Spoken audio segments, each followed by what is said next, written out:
Assalamualaikum warahmatullahi wabarakatuh. Alhamdulillahilladzi arsala rasulahu bil huda wa dinil haqq liyudhhirahu 'ala ad-dini kullih wa kafa billahi shahida.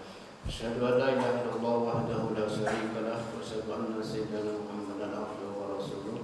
Allahumma shalli wa sallim wa barik 'ala abdika wa rasulika Muhammadin wa 'ala alihi wa sahbihi ajmain, amma ba'du. Masyaallah muslimin sidang tarawih yang dirahmati Allah, puji syukur mari kita panjatkan kepada Allah Subhanahu wa taala atas nikmat dan karunia. Alhamdulillah malam hari ini kita dapat berkumpul kembali di masjid yang mulia ini dalam rangka melaksanakan salah satu kewajiban kita, yaitu salat Isya berjamaah, insyaallah dilanjutkan dengan salat sunat tarawih. Mudah-mudahan seluruh rangkaian ibadah kita diterima oleh Allah Subhanahu wa taala.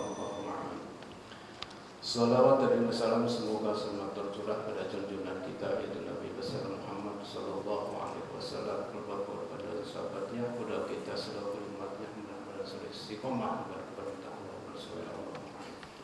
Jamaah yang dirahmati Allah, malam hari ini kita akan mendengarkan tausiah yang akan disampaikan oleh Al-Qalam Bapak Ustaz Haji Arifin Nugroho LCMA PhD. Oleh karena itu, mari kita simak bersama, dengarkan bersama tausiah yang akan disampaikan oleh guru kita. Kepadanya dipersilakan.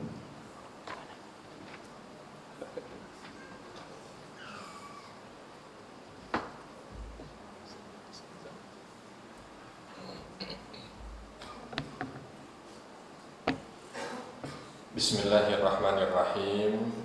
Assalamualaikum warahmatullahi wabarakatuh. Innal hamdalillah nahmaduhu wa nasta'inuhu wa nastaghfiruh wa na'udzu billahi min shururi anfusina wa min sayyiati a'malina. May yahdihillahu fala mudilla lahu wa may yudlil fala hadiyalah. Asyhadu an la ilaha illallah wahdahu la syarika lah wa asyhadu anna Muhammadan abduhu wa rasuluhu la nabiyya ba'dah. Allahumma salli wa sallim wa barik ala nabiyyina Muhammadin wa ala alihi wa ashabihi wa mawalah ma ba'd. Rabbi shrah li sadri wa yassir li amri wahlul 'uqdatam min lisani yafqahu qawli. Allahumma 'allimna ma yanfa'una wanfa'na bima 'allamtana. Allahumma hdina wahdi bina waj'alna sababan wasabilan liman ihtada. Segala puji hanya bagi Allah, salawat dan salam semoga senantiasa tercurah kepada junjungan kita Nabi besar Muhammad sallallahu alaihi wasallam. Alhamdulillah Bapak dan Ibu sekalian jamaah Masjid Al-Muhajirin, malam ini malam ke-6 dan saya berbahagia karena diizinkan untuk bisa hadir di tengah-tengah jamaah sekalian, sekaligus menikmati di antara keutamaan Ramadan, yaitu momen silaturahmi. Saya lama tidak hadir ke masjid sini karena memang beberapa kali jadwal bertepatan harus ke luar negeri. Jadi kemarin saya putuskan takut kalau nanti setiap jadwalnya, karena dilihat jadwalnya banyak lagi pergi, sementara absen terlebih dahulu. Tapi alhamdulillah mendapatkan kesempatan untuk kembali bersilaturahmi di Ramadan kali ini. Memang Ramadan ini diantara kenikmatannya adalah silaturahmi. Kalau kita lihat momen-momen Ramadan ini momen-momen silaturahmi. Dari sahur ya, lalu sholat subuh berjamaah, lalu menjelang berbuka, isya, taraweh. Bahkan ada di beberapa tempat itu ketemuannya kalau pas lagi sholat taraweh. Jadi ketemunya itu setahun sekali. Pak, apa kabar? Karena memang kondisi kehidupan kota ini kan tidak seperti di kampung. Kalau di kampung tiap hari ketemu. Tapi kalau di kota ini sibuk dengan aktivitas masing-masing, terkadang ada ketemunya itu di momen-momen tertentu. Nah, Ramadan ini banyak mempertemukan Belum lagi nanti kalau di Indonesia ini punya salah satu budaya yang mungkin hanya ada di kita, tapi ini punya nilai baik ya. Bukber. Bukber itu juga begitu, ajang silaturahmi. Jadi bersyukur kita diberikan kemampuan oleh Allah Subhanahu wa taala untuk bisa menjalani Ramadan ini. Mudah-mudahan silaturahmi ini menjadi salah satu amal ibadah yang kita laksanakan di bulan Ramadan. Dalam kesempatan singkat ini, izinkan saya Bapak dan Ibu sekalian yang dirahmati Allah untuk menyampaikan beberapa peristiwa penting yang terjadi di bulan Ramadan selama masa Nabi Muhammad SAW. Ya. Jadi Nabi SAW itu menjalani puasa Ramadan seperti kita, mungkin lebih banyak kita dibanding Nabi, karena Nabi itu hanya 8 kali. 8 kali berpuasa Ramadan. Karena memang puasa Ramadan ini disyariatkan baru di tahun kedua Hijriah. Tahun kedua Hijriah itu baru mulai ada syariat puasa Ramadan. Sebelumnya belum ada. Oleh sebab itu, memang dalam 8 tahun ini, dari 2 Hijriah sampai dengan 10 Hijriah wafatnya Nabi Muhammad SAW, banyak Allah Subhanahu wa taala berikan berbagai macam peristiwa kepada baginda Nabi Muhammad SAW. Di antaranya satu sebelum hijrah yang akan kita ceritakan. Apa dia? Momen turunnya wahyu pertama kali. Jadi Nabi Muhammad SAW di usia 40 tahun pertama kali mendapat wahyu itu bertepatan di bulan Ramadan. Ketika beliau mulai dari usia 38 tahun, Bapak Ibu. 38 tahun itu beliau punya kebiasaan berkhalwat, menyendiri, mencari tempat untuk merenung, bukan bertapa ya, untuk merenung. Sebab di usia 38 tahun itu, orang-orang yang ada di Quraisy itu seolah semuanya sepakat bahwa the next leader, pemimpin berikutnya adalah Muhammad. Maka kala itu Nabi berpikir kalau memang betul nanti dalam waktu singkat ini akan dipilih menjadi pemimpin, beliau mencoba untuk bertahannuts, berpikir kira-kira apa yang akan dilaksanakan. Kalau bahasanya orang sekarang ini, program 100 hari pertama apa, nanti 100 hari kedua apa, terus begitu. Tapi ternyata takdir berkata lain. Di usia 38 tahun Nabi berkhalwat, memilih tempat Jabal Hira yang ketika ada wahyu turun nanti disebut Jabal Nur ya. 38 tahun dipilih bulan Ramadan. Sebulan full beliau di sana. Usia beliau 39 tahun, pilih bulan Ramadan, sebulan full beliau bertahannuts di sana. Sampai usia beliau 40 tahun. Di usia beliau 40 tahun kembali dipilih bulan Ramadan. Di tanggal 17-nya Allah Subhanahu wa taala kirim malaikat Jibril turun kepada Nabi, langsung menyekap dari belakang dan mengatakan Iqra. Nabi hanya menjawab ma ana biqari. Ketika diperintahkan bacalah, Nabi hanya mengatakan saya tidak bisa membaca. Dan itu bukan rencana Nabi naik ke atas Gua Hira untuk terima wahyu, bukan. Makanya Nabi ketika mendapatkan itu ya, ketika disekap dari belakang oleh malaikat Jibril itu, yang ada Nabi justru kaget, yang ada Nabi justru takut gitu, sehingga lari pulang dalam kondisi gemetar, demam tinggi, sampai akhirnya diselimuti oleh Khadijah radhiyallahu anha. Itu peristiwa terjadi di bulan Ramadan. Jadi bulan Ramadan ini bulan pilihan, sebab di bulan itu turun Al-Quran. Makanya dalam surah Al-Baqarah disampaikan syahrul Ramadan alladzi unzila fihil Quran. Bulan Ramadan, bulan yang Allah Subhanahu wa taala turunkan Al-Quran.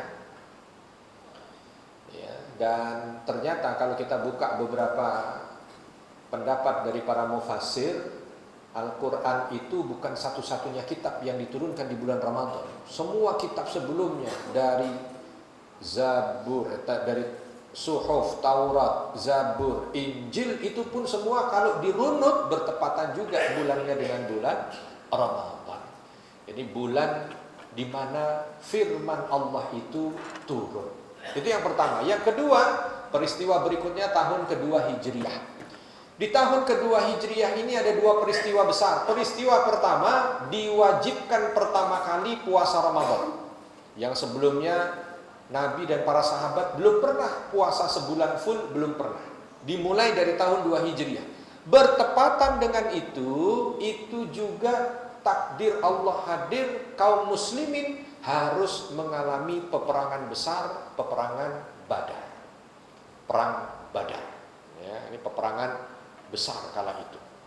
Dan di saat perang Badar ini memang punya cerita tersendiri. Sebenarnya Nabi SAW itu tidak ingin melaksanakan perang. Nabi hanya mengumpulkan para sahabatnya, dan ketika mengumpulkan para sahabatnya itu, Nabi hanya sekedar ingin mengambil hak para sahabat yang diambil oleh orang-orang kafir Quraisy. Lalu ternyata takdir berkata lain, justru yang harus dihadapi adalah perang besar. Sahabat hanya 300 orang jumlahnya, musuh kala itu ada 1000 orang. Tapi ternyata dengan izin Allah, kemenangan ada pada kaum muslimin. Lalu berikutnya di tahun ke-8 Hijriah. Di tahun ke-8 Hijriah ada peristiwa besar lagi namanya Fathu Makkah. Ini pun terjadi di bulan Ramadan. Bagaimana Nabi SAW kala itu awalnya dikhianati dulu, Pak. Ada perjanjian namanya perjanjian Hudaybiyah. Nabi kala itu dikhianati, tapi ternyata ketika Nabi ingin menuntut atas pengkhianatan itu, justru Allah berikan anugerah, Mekah mampu ditaklukkan. Ya, jadi kadang-kadang ada kalanya pengkhianatan itu tidak harus selamanya berbuah buruk. Sebab kalau kita lihat dari perjanjian Hudaybiyah ini, ketika Nabi dikhianati, justru berbuah baik. Sebab Nabi dengan itu dan dengan izin Allah, justru dengan pengkhianatan itu bisa membuka Mekah, menaklukkan Mekah, membuat Mekah yang tadinya itu musuh, membuat Mekah yang tadinya itu negara kufur, penuh dengan kesyirikan, dibuka menjadi negara tauhid. Ini awalnya dari pengkhianatan. Tapi itulah dia berkah sekali lagi bulan Ramadan. Badar tak disangka, kalau dari jumlah mustahil menang, ternyata menang. Fathu Mekah tak disangka, tadinya dikhianati, ternyata berbuah kemenangan. Bahkan termasuk kita bangsa Indonesia, itu tak disangka kemerdekaan kita yang 17 Agustus itu juga kalau mau di convert ke Hijriah, jatuhnya pas di bulan Ramadan juga. Pun tak disangka. Sebab tadinya kita tidak menyangka kalau kita akan mendapatkan kemerdekaan. Hanya karena penjajah Jepang kala itu dibom atom, mereka harus pada pulang ke negerinya semua, sehingga di masa itu kita diberikan anugerah kemerdekaan.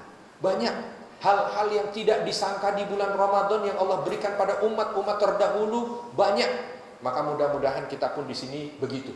Dengan keimanan kita dan ketakwaan kita jalani bulan Ramadan ini, insya Allah di bulan ini banyak jalan keluar Allah berikan, insya Allah banyak pertolongan Allah hadirkan, dan insya Allah mudah-mudahan juga di bulan ini Allah Subhanahu wa Ta'ala berikan limpahan rahmat dan karunia-Nya untuk kita dan untuk kaum muslimin. Kalau ada kesalahan saya mohon maaf, dan kepada Allah mohon ampun. Subhanakallahumma wa bihamdika asyhadu an la ilaha illa anta astaghfiruka wa atubu ilaik. Wassalamualaikum warahmatullahi wabarakatuh.